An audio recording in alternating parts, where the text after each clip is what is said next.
When my second child was born, I experienced postpartum depression. It seemed like my only chance at a better life was fading away. My early years were profoundly affected by the fact that my family consisted of just one parent.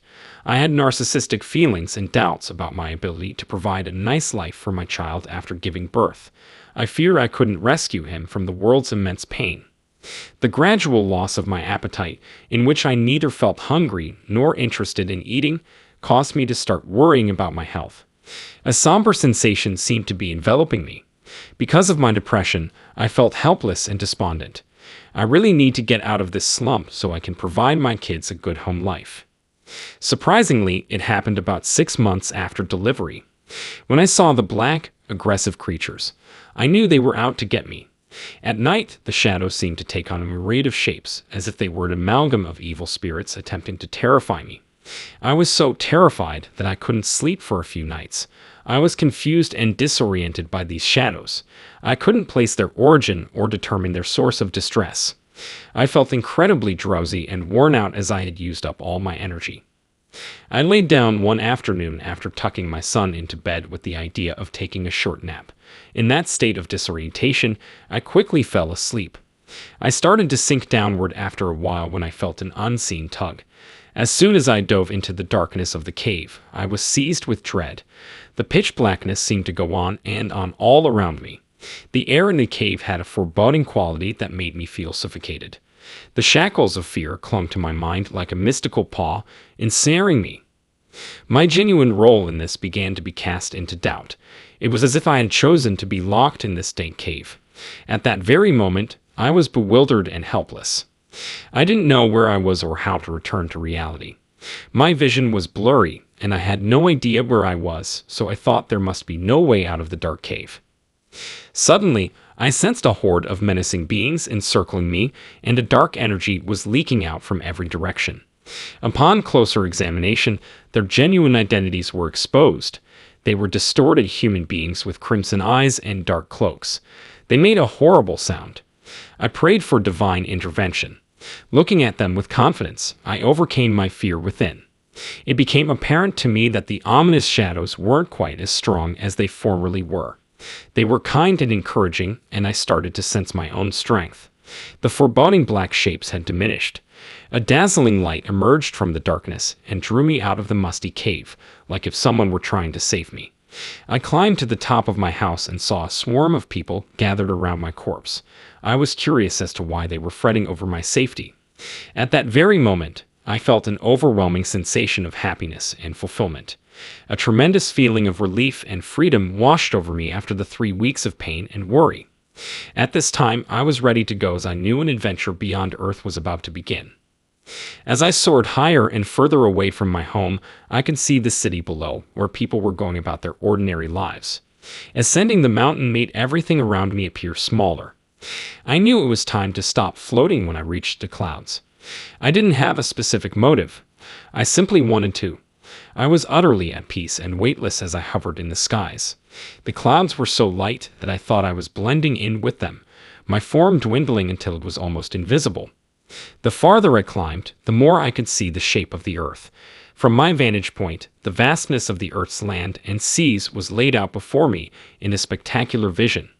Immersed in this stunning landscape, I could make out the complex web of interdependence between the various living things and the plants that provide them with sustenance. All links are embedded in God. For what seemed like an eternity, I was confused and suspicious, and I questioned everything. Now that I'm here, all of my previous worries don't matter. Everything in the universe, from the tiniest insect to the tallest tree, has inherent worth. Because of their interdependence and interactions, I came to appreciate how vital each one was. A powerful, reassuring force enveloped me, seemingly out of thin air. A luminous, loving celestial entity materialized. Being in the angel's company was magical and full of delight. He took me on a new journey. The view ahead of me as we zoomed past was breathtaking. A seemingly endless field of starry sky. These pictures lowered my pride. Throughout this journey, I felt a surge of energy and hope. Additionally, I could make out a ladder that led to paradise. As if he had finally reached his eternal home, a calm and happy elderly man cautiously ascended the ladder. The atmosphere was electric with expectation as people waited patiently in queue at the gate of heaven. Along the roadway, their loved ones stood in anticipation, as a plethora of angels stood guard at the threshold to paradise. They were magnificent beings that God sent to welcome the dead to heaven. I was escorted into a separate room by the angels. A reassuring glow emanated from the walls, and the ceiling was adorned with mysterious symbols and patterns. I could sense the unique energy of the space. This room seemed like it was a reception area.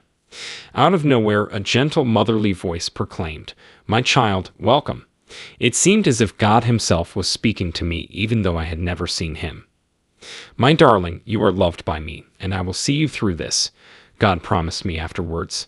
"Whatever happens, you will always have my undying love." The limitless grace and mercy that flowed from his lips let me feel his tenderness.